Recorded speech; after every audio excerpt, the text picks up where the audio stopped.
Oke, izin share screen, Pak.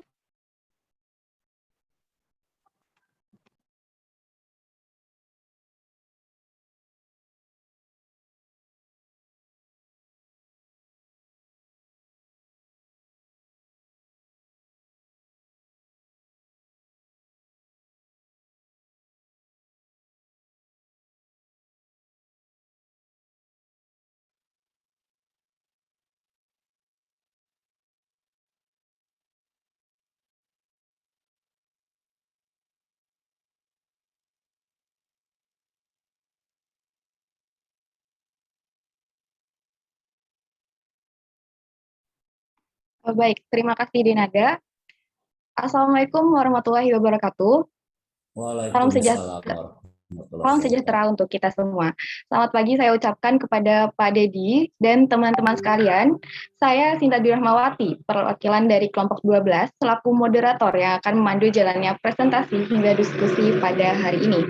Pada kesempatan kali ini, kelompok kami atau kelompok 12 mendapat materi presentasi mengenai bentos. Next, Dinada. Baik, berikut merupakan anggota dari kelompok 12. Yang pertama ada Dinada Febrianti, NIM C141900014, Nadia Larasati, NIM C141900031, Sinta Durahmawati, NIM C141900073, dan terakhir ada Thomas Edison, NIM C141900082. Boleh, Nek? Selanjutnya kita masuk ke materi, yaitu pengertian dari bentos. Bentos merupakan organisme yang mendiami dasar perairan dan tinggal di dalam atau pada sedimen dasar perairan, serta pergerakannya yang relatif lambat, dan bentos ini hidup menetap, baik pada perairan tawar maupun air asin. Next. Selanjutnya akan dijelaskan oleh rekan saya. Baik, selanjutnya menurut Al-Ghadri et al. 2017, berdasarkan sifat hidupnya, bentos dibedakan menjadi dua, yaitu ada fitobentos dan ada zoobentos. Di mana fitobentos ini merupakan bentos yang bersifat tumbuhan, sedangkan zoobentos yaitu bentos yang bersifat hewan. Untuk ciri umum dari bentos itu antara lain warnanya merah, berwarna merah darah karena banyak mengandung hemoglobin. Yang kedua yaitu berbentuk benang yang bersegmen-segmen. Untuk organisme yang termasuk dalam kategori bentos, ada yang bersifat sensil atau melekat, dan ada juga yang bersifat vagil, bergerak bebas. Next.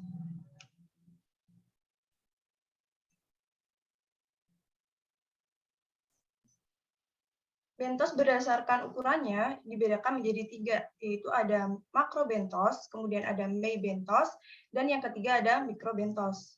Untuk makrobentos itu merupakan bentos yang memiliki ukuran lebih besar dari 1 mm, seperti cacing, kemudian pelecipot, kemudian ada echinodermata, dan yang kedua itu ada meibentos, merupakan bentos yang memiliki ukuran lebih besar antara 0,1 mm sampai 1 mm, seperti Polychaete, kemudian ada Pelecipoda. Yang ketiga yaitu ada mikrobentos, merupakan bentos yang memiliki ukuran lebih kecil dari 0,1 mm. Contohnya seperti bakteri, diatom. Next.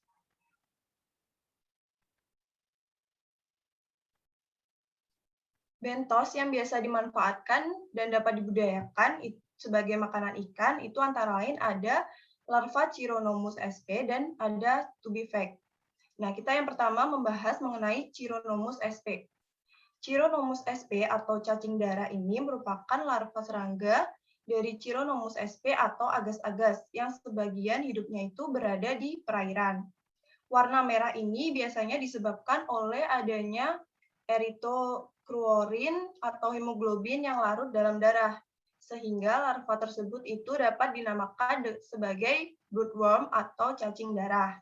Nah, untuk Chironomus sp ini mengandung 56,60% protein, kemudian ada 2,80% lemak, dan 15,4% karbohidrat. Next.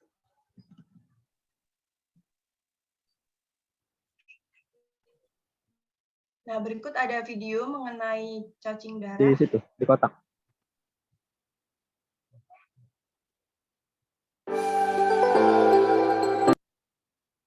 Is used to refer to a group of worms, but the most popular ones are genus Glycera from the bloodworms are very hardy creatures and a favorite food for fish. They can survive in all sorts of salinity environments, even if they have very little oxygen. Actually, the name bloodworm is used to refer to a group of worms, but the most popular ones are genus Glycera from the seaweed of marine waters and the small red larvae from the midge flies. What are bloodworms? Bloodworms are a type of larvae that reside in ponds and freshwater ponds and pools. They are typically found around the north coast of America. The larvae of the non-biting midge fly are appreciated by the majority of aquatic pets, be it as a supplemental food or as the main diet of our fish. Perhaps they are popular as food for freshwater fish and are usually used as bait by fishermen. Nearly every species of fish love wild bloodworm, as it is a good source of nutrition. Fancy fish are known to suffer from constipation because of consuming too much dried food or flour-based fish food or fish fest, as what I told you on our last video. So introducing bloodworms into their diet will keep them well. Bloodworms can be both in many forms, ranging from live bloodworms to frozen ones. They can also be packed as a gel that has extra added vitamins. So where can you get live bloodworms? Live bloodworms are not only a favorite of many aquatic pets, but they are also more nutritious than frozen ones. You can get them wild or from a farmer who keeps them. While wild bloodworms are a favorite food for many aquatic animals, they can also carry diseases. So if you want healthy bloodworms, it is better to get them from someone that maintains a clean culture. Most live bloodworms are packed in plastic containers, but you should rinse them before distributing them to your fish. They are usually ideal for conditioning fish and are best suited for large tanks with many fish. The bloodworm life cycle consists of 4 stages, from egg, larvae bloodworm, pupa, and the adult midge. Egg. Usually an adult midge lays eggs on the surface of the water in a gelatinous egg mass that may carry up to 3,000 eggs. This egg mass will sink to the bottom at the water and stay there for about a week and then hatch. And here in our tub, in order to produce thousands of bloodworms naturally, if you have fish tub with you, actually 1 to 2 weeks ago, I harvested danios from this tub and then let it settle up to 1 week to enable the midge fly or the non-biting fly to lay their eggs on this tub to produce thousands of larvae. And on this stage, you may lessen the water up to 1 or 2 inches. And let's try to check if there are larvae already on the tub. So as what you can see, those tube structures are the bloodworms and they are thousands of them. And as what I've said earlier, you just have to settle the newly harvested tank or tub to enable the bloodworms occupies the area as what we do here.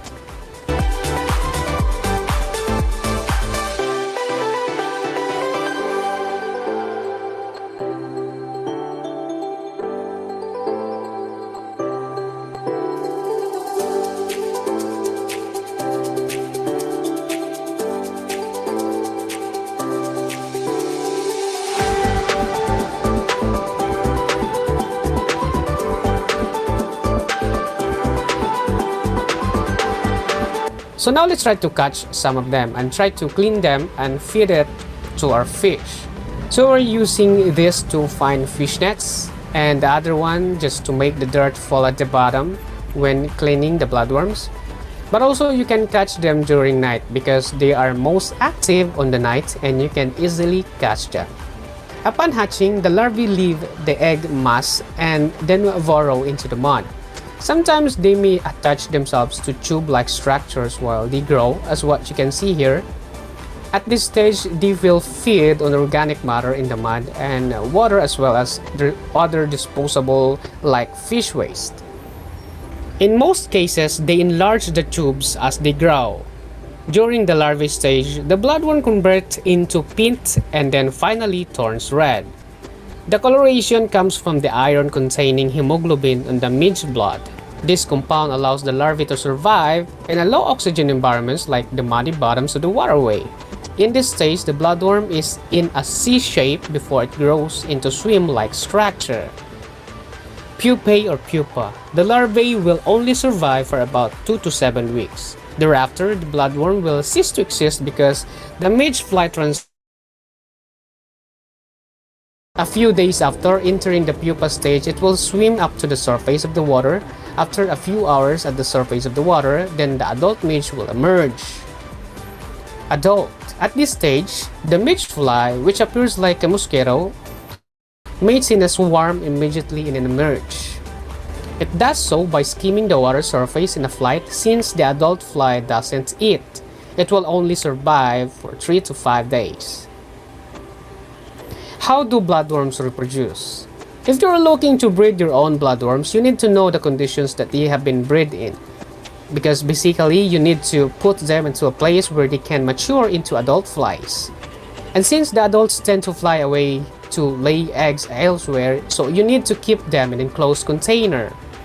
Just put the worms into the container with water, then feed them with organic matter after every few days. As what I've said earlier, you need to wait for about a month for the worms to grow into midge flies. After that, the adult midge fly will lay their eggs in the water, which will grow into bloodworms. And also soon we will doing an experiment by culturing them using yeast, because I believe the larvae also feed on small organisms that yeast produces, so make sure to watch for it.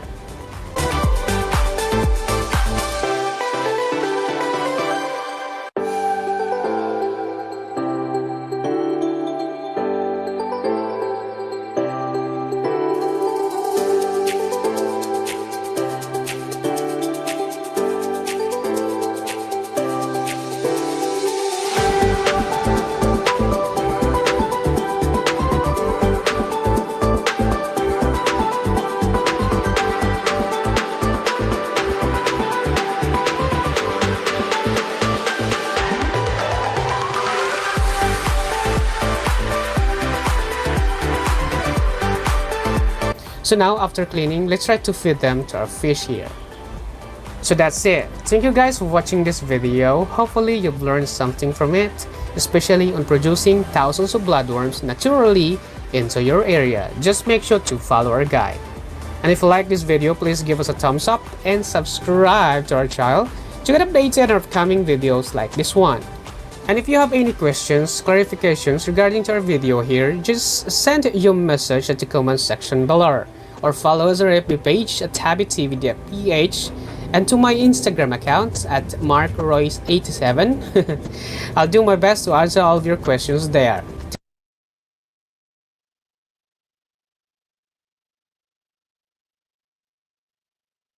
Baik, selanjutnya kita akan membahas mengenai cacing sutra atau Tubifex sp. Cacing sutra atau Tubifex sp ini merupakan pakan alami yang paling disukai oleh ikan air tawar. Cacing atau Tubifex ini sangat baik bagi pertumbuhan ikan air tawar karena kandungan proteinnya yang cukup tinggi. Kandungan gizi dari cacing Tubifex ini yaitu 57% protein, 13,30% lemak, kemudian ada 2,04% karbohidrat. Klasifikasi untuk cacing sutra ini termasuk ke dalam filum Annelida, kemudian kelas Oligochaeta, ordo Haplotaxida, famili Tubificidae, kemudian genusnya Tubifex, dan spesiesnya Tubifex sp. Next.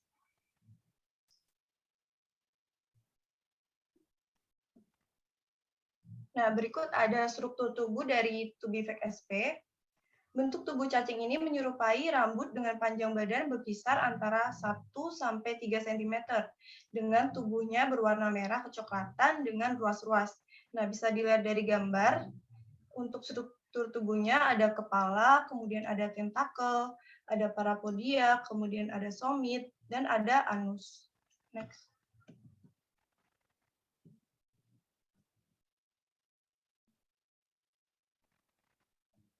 Nah, selanjutnya ada siklus reproduksi dari Tubifex. Bisa dilihat di gambar, jadi ada telur cacing sutra terjadi di dalam kokon. Nah, kokon ini merupakan suatu bangunan berbentuk bulat telur panjang 1 mm dan garis tengahnya itu 0,7 mm. Nah, kokon ini dibentuk oleh kelenjar epidermis dari salah satu segmen tubuhnya yang disebut dengan klitelum. Nah, telur yang berada dalam kokon ini akan mengalami pembelahan menjadi morula. Selanjutnya, embrio tersebut akan berkembang untuk pertama kalinya itu menjadi 3 segmen. Kemudian berkembang lagi menjadi beberapa segmen. Nah, setelah beberapa hari, embrio akan keluar melalui ujung kokon secara enzimatik. Perkembangan embrio pada suhu 24 derajat Celcius ini dari telur hingga meninggalkan kokon itu biasanya lamanya 10-12 hari. Setelah meninggalkan kokon, cacing sutra pertama kali menghasilkan kokon setelah berumur 40-45 hari. Jadi daur hidup cacing sutra dari telur hingga menetas itu membutuhkan waktu 50-57 hari. Nah, untuk reproduksi cacing sutra ini terjadi secara seksual antara dua individu. Nah, cacing sutra ini merupakan hewan yang berkembang biak lewat telur secara eksternal. Oleh rekan saya, Thomas, silakan. Baik, di sini saya akan menjelaskan mengenai kebutuhan nutrien dan kondisi lingkungan yang sesuai untuk cacing sutra atau tubifacius. Nah, sebelumnya seperti yang kita tahu bahwa cacing sutra itu pada alaminya bertempat tinggal di bawah, di dasar perairan atau di atas permukaan sedimen dasar perairan. Nah, untuk itu maka kandungan yang diperlukan untuk memenuhi nutrien dari cacing sutra ini yaitu memiliki unsur hara yang tinggi. Nah, menurut penelitian Harmon et al. Tahun 2018, kandungan hara yang optimum dalam kultur cacing sutra adalah media tanah dengan rasio CN 5,38. Nah, setelah kita menempatkan cacing sutra di media sedimen, kita juga perlu menambahkan bahan-bahan organik seperti karbon dan nitrogen untuk meningkatkan pertumbuhan cacing sutra agar lebih cepat. Nah, bisa kita gunakan seperti cairan organik seperti molase atau turunannya, juga kita bisa menggunakan bahan-bahan alami seperti yang akan saya jelaskan di bawah. Nah, berikut merupakan media tanah yang digunakan dalam kultur cacing sutra.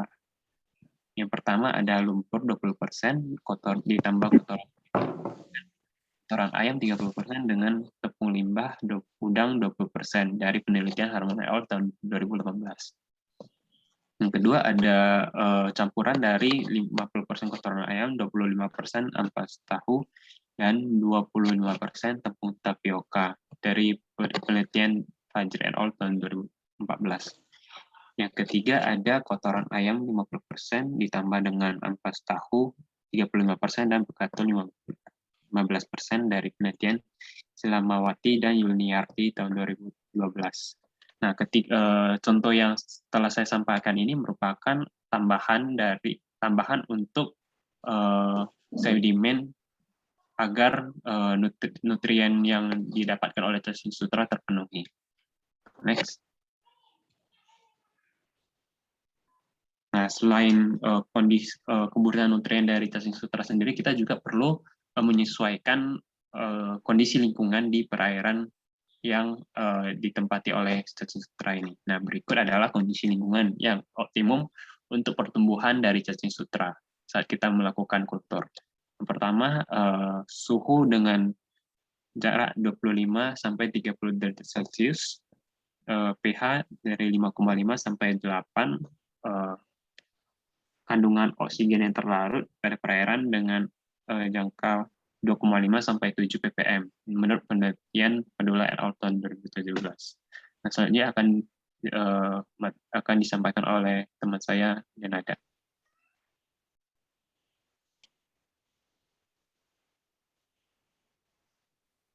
Selanjutnya ada teknik budidaya dari Tubifix sendiri. Yang pertama adalah pembuatan wadah budidaya. Jenis-jenis wadah yang dapat digunakan antara lain adalah bak plastik, bak semen, tangki plastik, bak beton, bak fiber, kolam tanah, dan saluran air.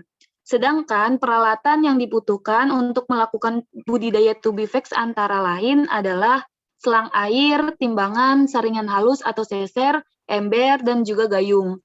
Peralatan lain yang dibutuhkan dalam membudidayakan tubifax adalah timbangan, ember, dan gayung. Timbangan sangat dibutuhkan untuk menimbang jumlah pupuk yang dipergunakan dan jumlah bibit yang akan ditebar. Seser dipergunakan untuk membantu dalam proses pencucian bibit tubifax dari lumpur yang melekat dan memudahkan dalam melakukan pemanenan. Ember dan gayung sebagai peralatan sederhana yang dibutuhkan dalam menyiapkan wadah dan media budidaya tubifax. Yang kedua yaitu memasukkan media ke dalam wadah budidaya. Yang selanjutnya, masukkan air ke dalam wadah yang telah berisi media. Pada budidaya tubifax, fungsi aerator dapat digantikan dengan mengalirkan air secara kontinu ke dalam wadah pemeliharaan. Debit air yang masuk ke dalam wadah pemeliharaan adalah 900 ml per menit. Selang air digunakan untuk memasukkan air bersih dari tempat penampungan air ke dalam wadah budidaya. Peralatan ini digunakan juga untuk mengeluarkan kotoran dan air pada saat dilakukan pemeliharaan. Dengan menggunakan selang air akan memudahkan dalam melakukan penyiapan wadah sebelum digunakan untuk budidaya. Wadah budidaya yang telah diairi dapat digunakan untuk memelihara tubifax. Air yang dimasukkan ke dalam wadah budidaya harus bebas dari kontaminan seperti pestisida, deterjen, dan klor. Kedalaman media di dalam wadah budidaya yang optimum adalah 10 cm dan maksimum adalah 20 cm. Kedalaman media dalam wadah budidaya berdasarkan habitat asli di alamnya. Tubifax hidup pada daerah yang mengandung lumpur dengan distribusi pada daerah permukaan substrat pada kedalaman tertentu. Berdasarkan hasil penelitian tubifax yang berukuran juana dengan berat kurang dari 0,1 mg, umumnya terdapat pada kedalaman 0 sampai 2 cm. Cacing muda yang mempunyai berat 0,1 sampai 5 mg pada kedalaman 0 sampai 4 cm. Sedangkan cacing dewasa yang mempunyai berat 5 mg pada kedalaman 2 sampai 4 cm. Selanjutnya, biarkan media tersebut selama 5 sampai 7 hari dan masukkan tubifax dengan dosis 2 gram per meter persegi. Cara yang dilakukan dalam melakukan inokulasi adalah dengan menebarkannya secara hati-hati ke dalam media kultur sesuai dengan padat tebar yang telah ditentukan. Penebaran bibit tubifax ini sebaiknya dilakukan pada saat suhu perairan tidak terlalu tinggi, yaitu pada pagi dan sore hari. Untuk melakukan budidaya pakan alami diperlukan unsur hara tersebut di dalam media budidaya. Unsur hara yang dimasukkan ke dalam media tersebut pada umumnya adalah pupuk. Jenis pupuk yang dapat digunakan sebagai sumber unsur hara pada media kultur pakan alami tubifax adalah pupuk organik dan anorganik. Jenis pupuk organik yang biasa digunakan adalah pupuk kandang. Pupuk kandang adalah pupuk yang berasal dari campuran antara kotoran hewan dengan sisa makanan dan alas tidur hewan tersebut. Dosis yang digunakan untuk pupuk kandang dari kotoran ayam sebanyak 50% dari jumlah media yang akan dibuat. Jika jumlah media yang dibuat sebanyak 500 gram, maka jumlah pupuk adalah 250 gram. Kemudian pupuk tersebut dimasukkan ke dalam wadah budidaya, dicampur dengan lumpur kolam dengan perbandingan 1:1. Pupuk tersebut akan berproses di dalam media dan akan tumbuh mikroorganisme sebagai makanan utama dari tubifax. Waktu yang dibutuhkan oleh proses dekomposisi pupuk di dalam media kultur pakan alami tubifax ini berkisar antara 2-7 hari. Setelah itu baru bisa dilakukan penebaran bibit tubifax dalam media kultur. Pemupukan ada namanya pemupukan susulan dan pemantauan pertumbuhan. Selama dalam pemeliharaan harus terus dilakukan pemupukan susulan seminggu sekali dengan dosis 9% pemupukan awal. Pemupukan susulan dengan dosis 75% dari pemupukan awal setelah 10 hari inokulasi dapat memberikan pertumbuhan yang optimal pada tubifax. Tubifax akan tumbuh dan berkembang selanjutnya pada penebaran bibit. Padat penebaran bibit yang akan diinokulasi ke dalam media kultur biasanya adalah 2 gram per meter persegi. Setelah dilakukan penebaran bibit di dalam media pemeliharaan, harus dilakukan pemupukan susulan.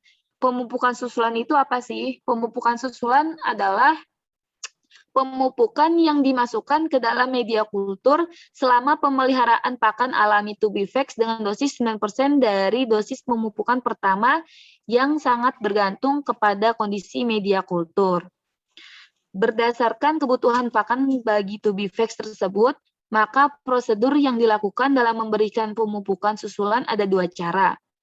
Yang pertama adalah dengan menebarkan secara merata ke dalam media pemeliharaan sejumlah pupuk yang sudah ditimbang sesuai dengan dosis pemupukan susulan.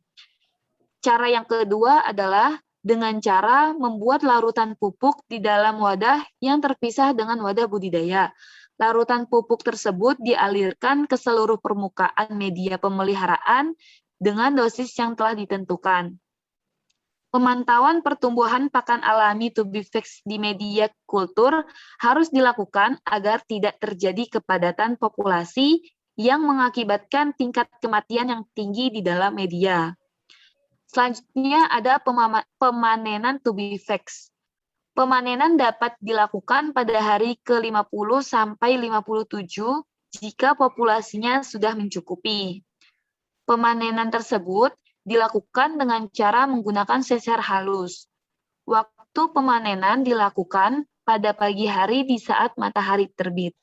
Pada waktu tersebut, tubifax akan banyak mengumpul di bagian permukaan media untuk mencari sinar. Dengan tingkah lakunya tersebut, akan sangat mudah bagi para pembudidaya untuk melakukan pemanenan. Tubifax yang baru dipanen tersebut dapat digunakan langsung untuk konsumsi larva atau benih.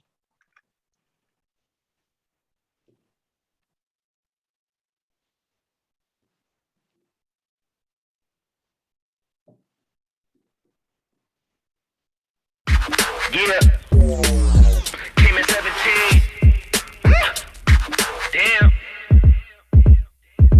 Give me my money.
Sorry for this, I'm handling this by hand.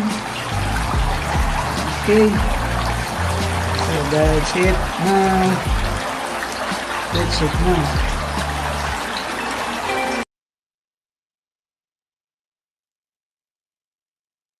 It's right from the river. I'm sorry for this, I'm handling this by hand.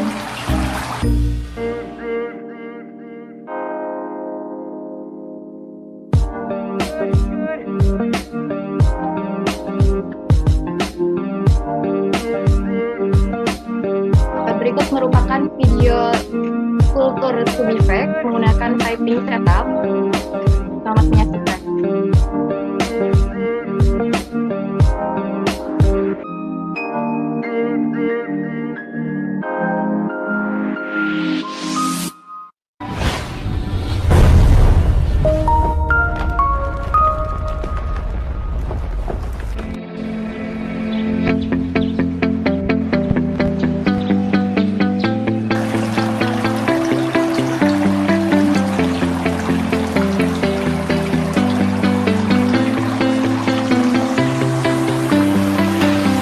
I see the light inside you, brighter than the sky. Hi guys, good day to you. I hope all is well with you, and today we are going to show the second part of our video on how to culture the Tubifex worm. I'm glad that we have already set this up, and in our first video we've showed to you how we prepared all the stuffs here.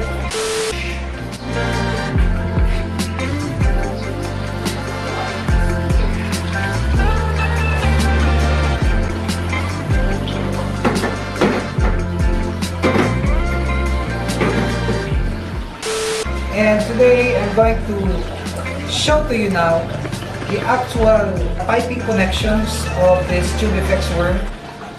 So using right here this one,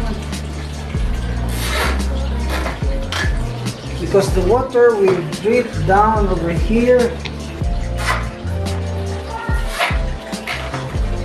Yes, that's it. As you can see here, I have submersible pump, and I have a tube connected to the submersible pump, and the water is running through this pipe, and this is now the result. Water is here, but my intention is to cover this end and make a hole perpendicular to these containers so that the water will flow, and the water here will trickle down there. We will make a small hole here, and we will allow the water to drip down so that the Tubifex of the second layer will also be provided with oxygen. So I'm going to make a hole on this pipe to provide water here. So this is it. Gonna make a small hole right here. Okay. Another hole here. Okay.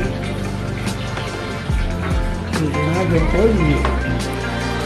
Make this a little bit more bigger. This one. Okay. And they have this one. So, to put a good pressure in the water, we will cover the end of the tube with this one. We'll cover this, and then put in here. Okay. That's it. We'll seal this one so that we will have a good pressure on the water. Okay, it's quick dry. That's it. Okay, so this submersible pump is connected now here to the pipe right here. and the pressure of the water will go up. So we'll try this one. Hope it will work. So it's dripping now. Yes, that's it. It can't reach up to the end, so we will cover this one again. This is a Black Knight submersible pump, and this is 18 watts. What we're gonna do is we'll remove this one. Okay. So what I'm doing is I'm putting a cover on this second outlet, because this submersible pump has two outlets, one up and one for the fish and one for the filter box. So this is now the result. Okay, so have another try. I hope it will work.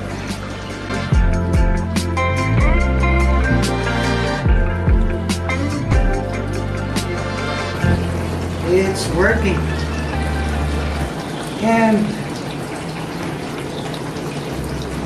And you will note that this is made of aluminum. I intentionally fabricated this made of aluminum because if you're going to use wood or an iron for this, it will become rusty. It will also damage your fish.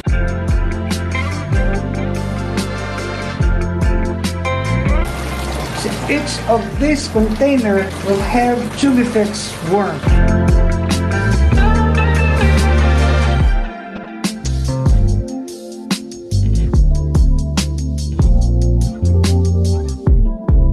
So I am going to make a hole at the side of the container, and I'm going to put this at the top so that when this will be filled up with water, the water will just drip down through this hole. So this is it. I think it's cut already. Okay. So that's it. Just on the single side of it.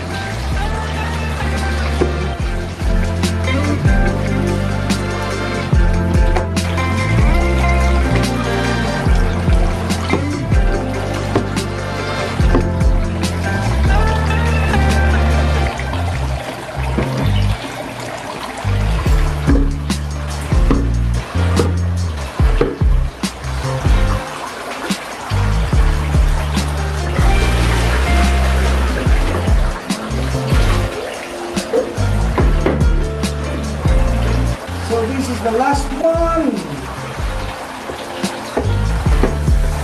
So you're seeing a system now. The water is revolting down, up and down. If you're viewing our video right now, maybe you can share your knowledge about this Tubifex worm culture.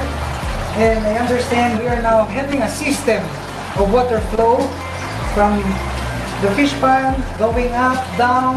And you can imagine if you have plenty of food supplies, live food, then your breeding of ornamental fishes will really become very successful if you have this Tubifex worm.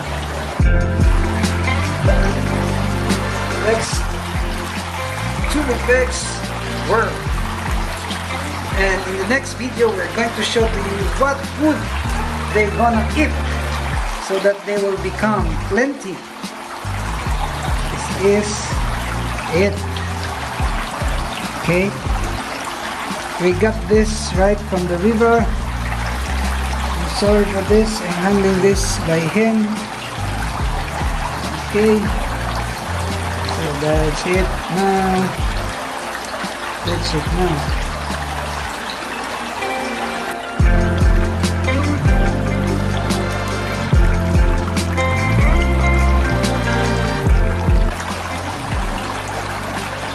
This will live Tubifex.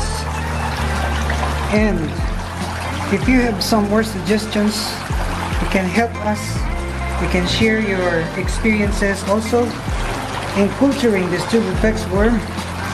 we will give you an update about the result of this setup, and I'm sure that next week this will produce plenty of small TUBIFX ones.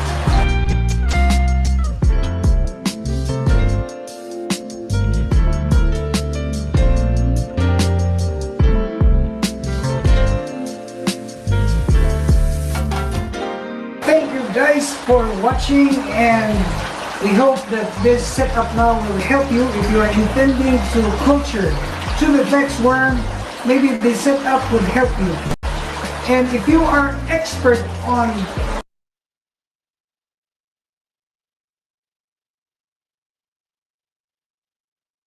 Baik, berikut merupakan daftar pustaka yang kami gunakan. Boleh next.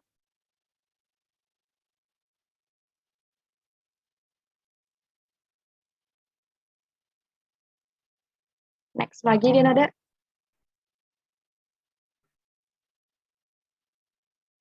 Berikut merupakan bukti kerjasama tim yang kami lakukan, yaitu melalui media Zoom dan WhatsApp, dan kami mengedit PPT menggunakan Canva. Next.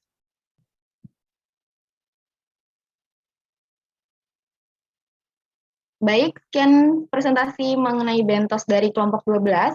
Kurang lebihnya mohon dimaafkan. Sekian dari kami. Wassalamualaikum warahmatullahi wabarakatuh. Untuk kegiatan selanjutnya, yaitu pembahasan oleh kelompok mahasiswa pembahas, yang pada hari ini adalah kelompok 1. Kepada kelompok 1, saya persilahkan. Baik, terima kasih kepada kelompok 12 yang telah mempresentasikan pada hari ini. Mohon maaf Pak Dedi sebelumnya untuk pembahasan terlebih dahulu atau tanya jawab terlebih dahulu, Pak? Terserah. Oke, mungkin sebelum pembahasan kita masuk ke sesi tanya jawab terlebih dahulu ya teman-teman. Untuk teman-teman yang ingin bertanya kepada kelompok 12, saya persilahkan dengan raise hand ya teman-teman.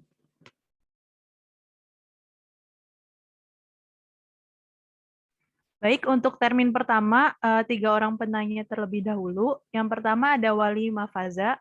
Silahkan kepada Wali. Iya, izin bertanya. Jadi pertanyaan saya itu bagaimana kondisi media kultur yang dibutuhkan oleh TUBIFX agar dia ini dapat tumbuh dan berkembang dengan baik. Karena kan TUBIFX lumayan gampang mati juga ya kalau nggak di-maintain dengan baik. Terima kasih.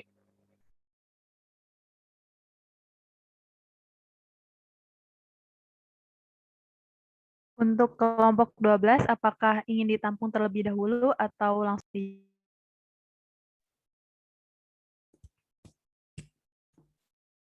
Ya, untuk kelompok 12, apakah ingin dijawab terlebih dahulu atau ditampung terlebih dahulu? Iya, ditampung dulu, Mei. 3 pertanyaan. Oke, baik. Untuk pertanyaan selanjutnya dari Saudara Dian Ahmad Ramdhani, saya persilahkan. Oke, baik. Buat dari Saudara Medevi telah memberikan kesempatan. Saya ingin bertanya mengenai ini sih tadi materi tentang cacing sutra.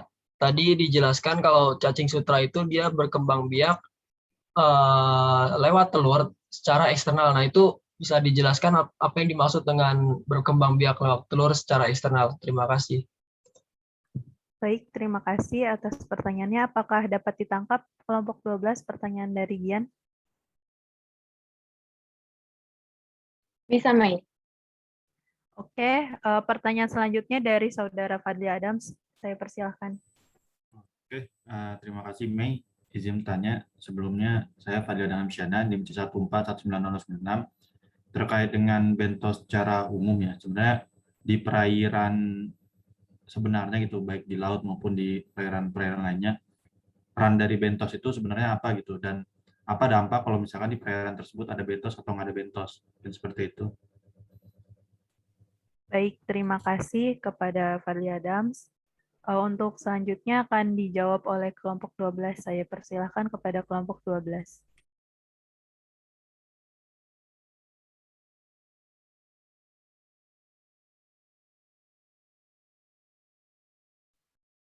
Maaf nih, sebelumnya Fadli boleh ulang pertanyaannya? Silakan Fadli. Oke, suaranya jelas nggak? Jelas. Oke, terkait peranan bentos sendiri di perairan aslinya itu seperti apa gitu, dan sebenarnya kalau misalkan dari adanya atau tidaknya bentos di perairan itu bisa berdampak apa gitu terhadap perairan tersebut.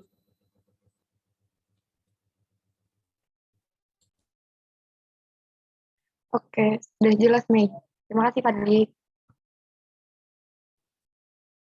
Baik, terima kasih Fadli.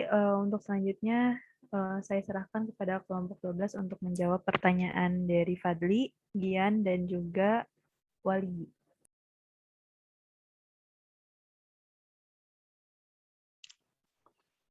Oke, saya Denada, NIM C114, izin menjawab pertanyaan dari Wali.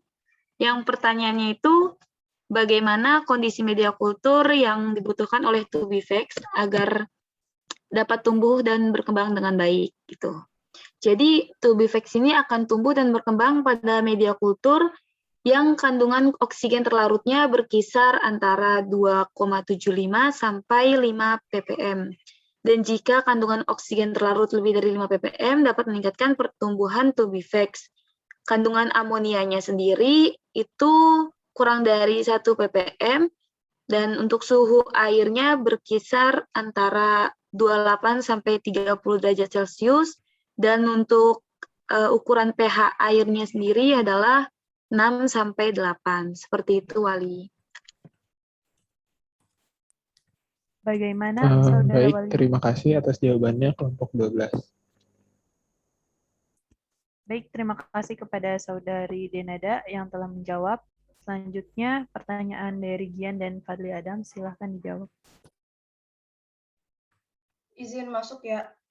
Saya Nadia Rosati dari kelompok 12 mau menjawab pertanyaan dari Gian yang tentang bagaimana cacing sutra itu berkembang biak lewat telur ya, telur secara eksternal. Nah, untuk cacing sutra sendiri itu kan merupakan hewan yang termasuk organisme yang bersifat hermaprodit atau berkelamin ganda, yaitu kelamin jantan dan betinanya itu menyatu dalam satu tubuh. Tetapi diperlukan sperma dari cacing lain dalam proses pembuahan untuk sel telurnya. Jadi cacing sutra betina itu mengeluarkan telur yang telah matang dan telur tersebut akan dibuahi oleh cacing lainnya. Seperti itu. Apakah dapat diterima? Ya, sudah dapat diterima. Terima kasih. Baik, terima kasih kepada Saudari Nadia. Selanjutnya pertanyaan dari Fadli Adams. Baik, izin menjawab pertanyaan dari Fadli. Tadi itu pertanyaannya terkait peranan bentos di perairan ya. Oke. Untuk perannya itu, menurut jurnal yang saya baca, yaitu menurut Putra et al. 2014, bentos ini mempunyai peranan penting dalam ekosistem suatu perairan, salah satunya itu sebagai komponen dalam rantai makanan, yakni sebagai konsumen pertama dan kedua, atau sebagai sumber makanan dari level tropik yang lebih tinggi seperti ikan. Selain itu, bentos juga dapat membantu proses awal dekomposisi material organik di dasar perairan yang dapat mengubah material organik berukuran besar menjadi potongan yang lebih kecil, sehingga mikroba lebih mudah untuk menguraikannya. Dan menurut jurnal lain yang saya baca juga, menurut Rohmana 2015, untuk makrozobentos itu memegang beberapa peranan penting di perairan, seperti dalam proses mineralisasi material organik yang memasuki perairan, dan keberadaannya yang merupakan sebagai komponen biotik pada ekosistem perairan dan memiliki potensi mengindikasikan kondisi fisik, kimia, dan biologi pada suatu perairan, sehingga digunakan sebagai indikator kualitas air. Dan dalam hal ini, status kualitas air ini adalah tingkat kondisi kualitas air yang menunjukkan kondisi cemar atau kondisi baik pada suatu sumber air dalam waktu tertentu dengan membandingkan baku mutu air yang ditetapkan. Dan tadi juga pertanyaannya ada dampak dari itu ya, bentos itu. Dan ya seperti yang sudah saya jelaskan tadi, dia tuh berdampak terhadap ini indikator kualitas airnya. Seperti itu, Fadli.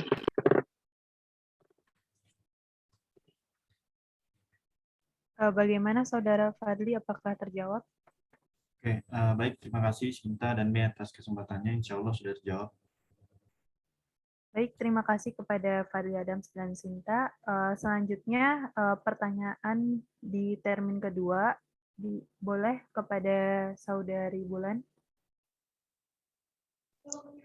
Iya, izin masuk. Perkenalkan, nama saya Bulan, IMC 111. Di sini saya ingin bertanya, di mana sih kita bisa mendapatkan cacing sutra apabila ingin langsung mengambilnya dari alam? Terima kasih. Baik, pertanyaan selanjutnya dari Saudara Akram, saya persilahkan. Oh ya, baik. Terima kasih atas kesempatannya, Mei. Saya Akram Mubarak, NIM C107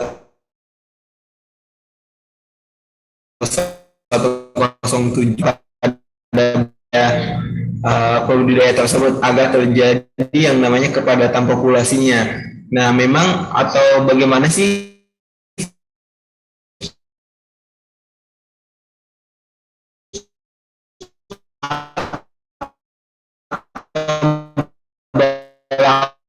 tingkat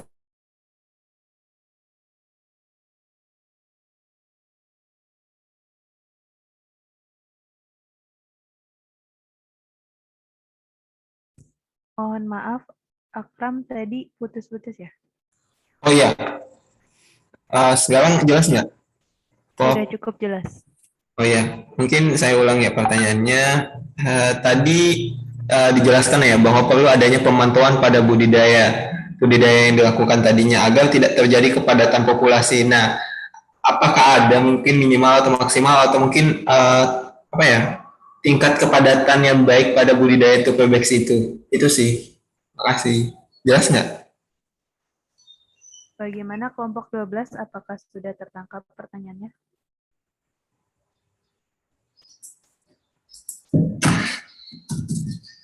Sudah, Mei. Oke, selanjutnya saya serahkan kepada kelompok 12 untuk menjawab pertanyaan dari Akram dan Bulan. Oke, baik. Saya Thomas akan menjawab pertanyaan dari Bulan mengenai pengambilan cacing sutra, penangkapan cacing sutra. Nah, untuk penangkapan cacing sutra sendiri kalau di alam itu bisa diperoleh dari sungai yang memiliki dasar perairan yang berlumpur dengan aliran air yang tenang dan memiliki sumber bahan organik yang tinggi. Oleh sebab itu, ya di perairan yang cukup tenang biar bisa mendapatkan bentos seperti itu deh, Bulan. Bagaimana Saudari Bulan, apakah sudah terjawab? Sudah, makasih jawabannya.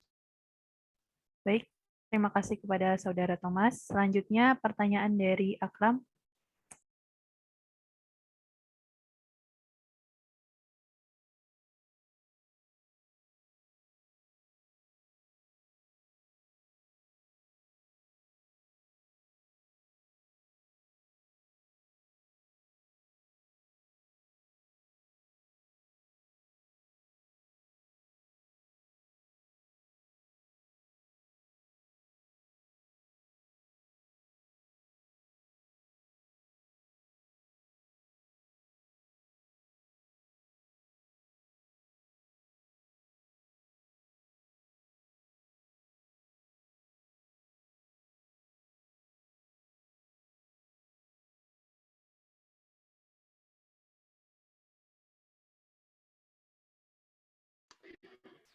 Oke, saya Diana Febrianti izin menjawab pertanyaan dari Akram.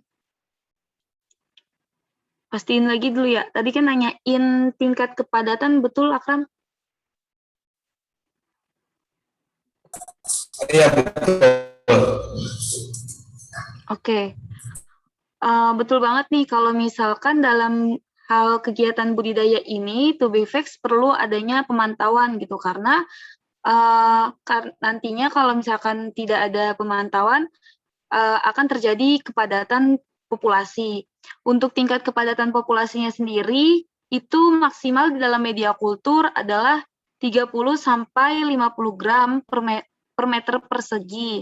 Walaupun ada juga yang mencapai kepadatan 120 hingga 150 gram per meter persegi, tapi jarang gitu. Jadi kemungkinan baiknya adalah dengan tingkat kepadatan 30 sampai 50 gram per meter persegi. Seperti itu, Akram.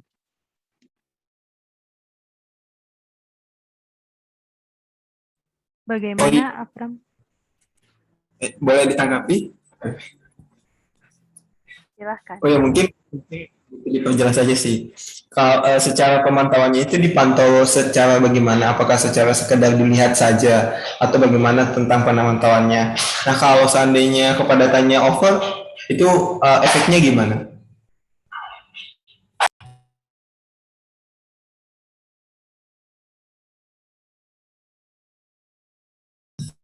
Jelas nggak, teman-teman? Takutnya jaringannya jelek lagi. Jelas.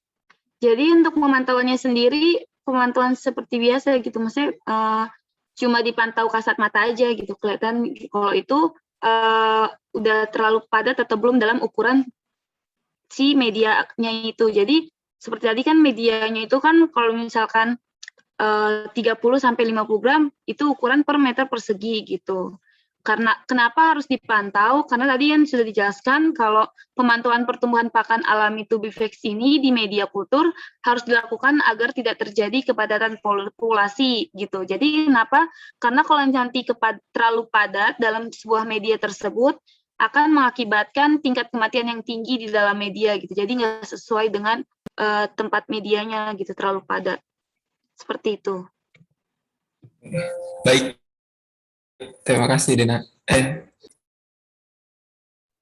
Baik, terima kasih kepada Akram yang telah bertanya dan saudari Denada yang telah menjawab. Selanjutnya akan beranjak ke sesi pengulasan. Baik, kepada saudari Amalia Istiqomah, saya persilahkan. Oke, izin mengulas terkait ketepatan waktu dari presentasi kelompok 1. Untuk pengumpulan materi sendiri sudah dicek di New LMS, tidak ada keterlambatan, tidak melewati deadline waktu yang ditentukan, yaitu dikumpulkan pada pukul 23:25. Kemudian untuk ketepatan dalam presentasi tadi itu membutuhkan waktu sekitar 43 menit dan itu sudah cukup tepat waktu. Dan kemudian tadi diskusi sudah hampir tepat waktu, yaitu membutuhkan waktu 14 menit 30 detik. Sekian, terima kasih. Baik, terima kasih kepada saudari Amalia. Selanjutnya akan dilanjutkan oleh saya sendiri dari teknik presentasi. Presentasi yang telah dibawakan oleh kelompok 12 sudah sangat menarik. Dalam PowerPoint atau PPT-nya itu tidak terlalu banyak tulisan. Terus juga ada video pendukung serta menampilkan gambar-gambar yang mendukung materi tersebut. Selanjutnya dari substansi yang disampaikan oleh kelompok 12 sudah sesuai dengan rencana materi yang akan disampaikan oleh dosen pada minggu ini. Namun ada satu materi yaitu pada bagian tubifex itu kurang di nutrien yang dibutuhkan oleh tubifex. Sedangkan tadi yang yang jenis kedua itu udah ada nutriennya. Mungkin sekian dari saya. Selanjutnya akan dilanjutkan oleh saudara Rizky Aditya. Saya persilahkan. Ya, terima kasih kepada Mediavi atas waktu dan kesempatannya. Di sini saya akan menyampaikan terkait dengan ketepatan jawaban pada saat diskusi. Untuk jawaban-jawaban yang diberikan itu sudah sangat baik. Terima kasih banyak kepada kelompok 12 yang telah menyiapkan jawabannya.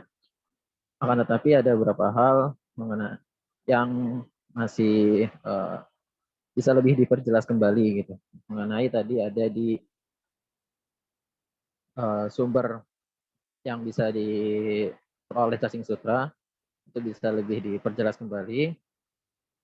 Misalkan perairan yang memiliki bahan organik yang tinggi itu karakteristiknya seperti apa, seperti itu. Terus kemudian bisa juga ditambahkan bagaimana teknik cara untuk mengambilnya juga agar lebih jelas juga gitu ya. Terus kemudian dari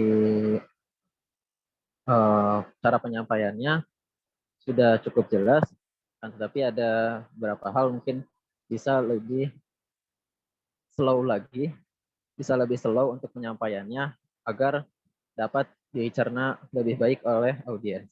Mungkin sekian, terima kasih. Baik, terima kasih kepada Saudara Rizky. Selanjutnya penilaian mengenai referensi kepada Saudara Lupa Yolanita. ini Saya juga apa tuh persilahkan. namanya? Mohon maaf, Denada. Iya itu. Bisa di-mute. Struknya sih kayaknya. Lah, gimana itu? Mohon maaf, Denada. Gue lagi on cam ini, gue arahin dulu aja kali ya. Denada boleh di-mute. Denada. Punten Denada. Oke, akan saya lanjutkan. Untuk referensi yang digunakan juga sudah tepat dan benar, dan semuanya ditulis di daftar pustaka. Penulisan citasi dan daftar pustakanya juga sudah baik, dan referensi jurnal juga sudah 10 tahun ke belakang. Terima kasih. Baik, terima kasih kepada Saudari Yolanita. Selanjutnya akan ada pengulasan mengenai kontribusi dalam tim kepada Saudara Hakim. Saya persilahkan. Baik, terima kasih waktunya.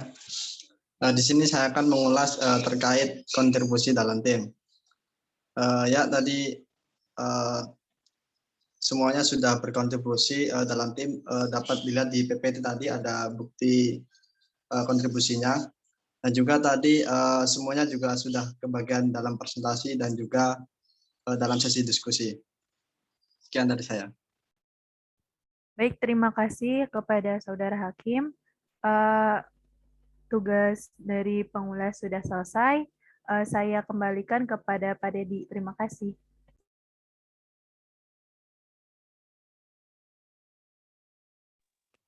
Saya. Iya, betul Bapak. Baik, Assalamualaikum warahmatullahi wabarakatuh. Waalaikumsalam warahmatullahi wabarakatuh.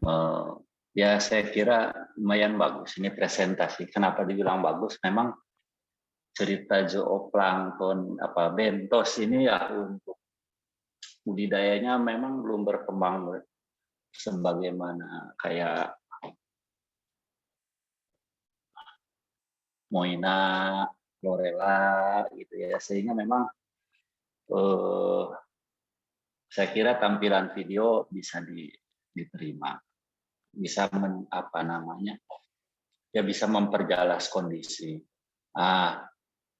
Cuman ada yang harus kita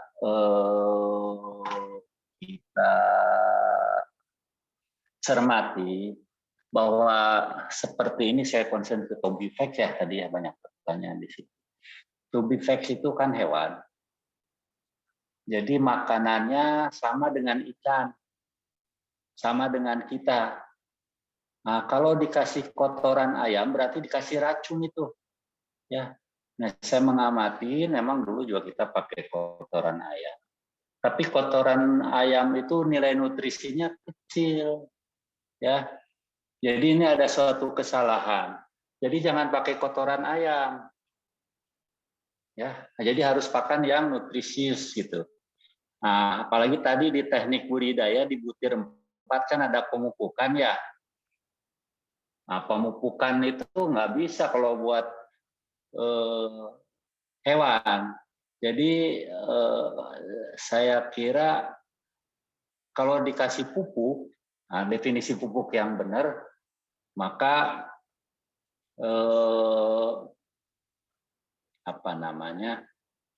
ya akan terjadi kematian.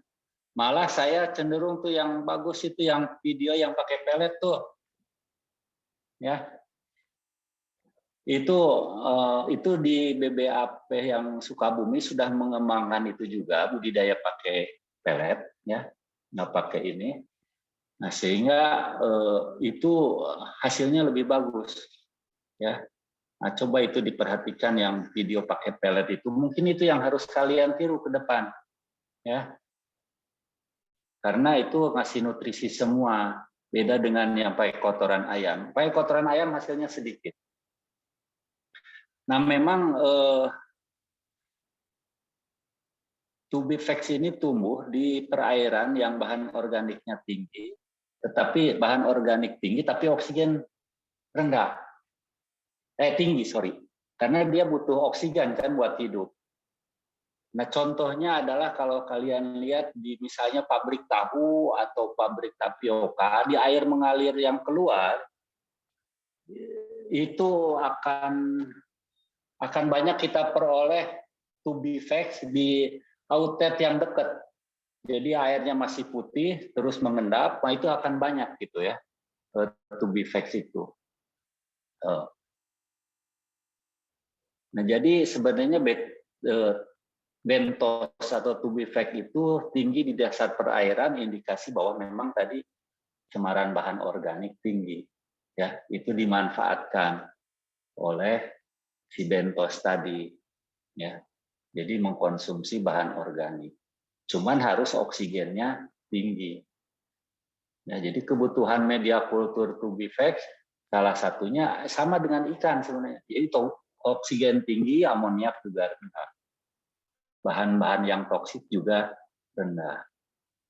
Nah, dia berkembang secara eksternal atau hermafrodit ya.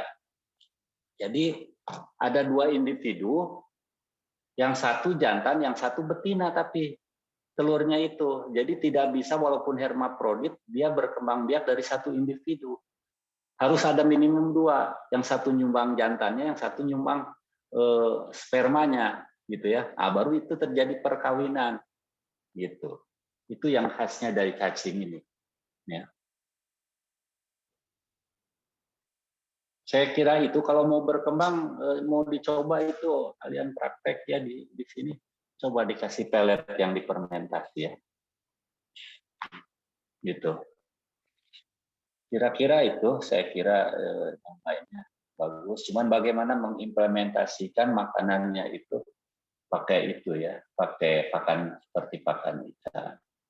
Dan yang penting lagi sekarang di budidaya ikan, kita tidak boleh menggunakan kotoran ayam karena tidak sesuai dengan good aquaculture practice.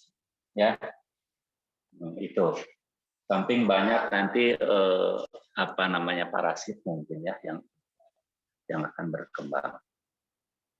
Saya kira itu ya dari saya bagus, saya kira itunya gambarnya. Cuman bagaimana itu tadi memperjelas video dengan memberi pakan buatan itu yang kalian pelajari ya buat semuanya.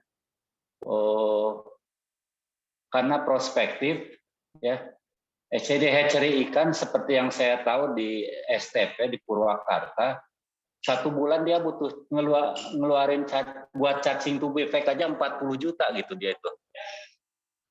Dan itu kadang-kadang susah diperoleh gitu. Nah, kalau budidaya ini bisa dikerjakan dengan baik, saya kira ini sangat bagus. Nah, mungkin ada yang ingin ditanyakan dari teman-teman yang lain dari mahasiswa?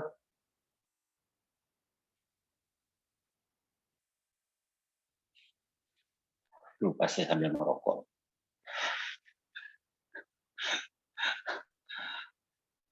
Oke, ada yang lain? Kalau nggak ada ya saya kembalikan ke siapa? Mai Devi ya? Iya, ke moderator Pak. lah. Nah, Iya. silakan. Jika sudah tidak ada yang bertanya atau menanggapi, mungkin bisa diakhiri ya Pak sesi hari ini. Baik, terima kasih atas perhatiannya teman-teman semua. Terima kasih kepada Pak Dedi yang sudah menambahkan. Dan terima kasih juga untuk tim yang presentasi hari ini. Semoga semuanya bisa ditangkap dan bermanfaat untuk kita semua. Amin. Amin. Baik, akhir kata, mohon maaf jika ada kesalahan dari saya dan kelompok pengulas. Wassalamualaikum warahmatullahi wabarakatuh.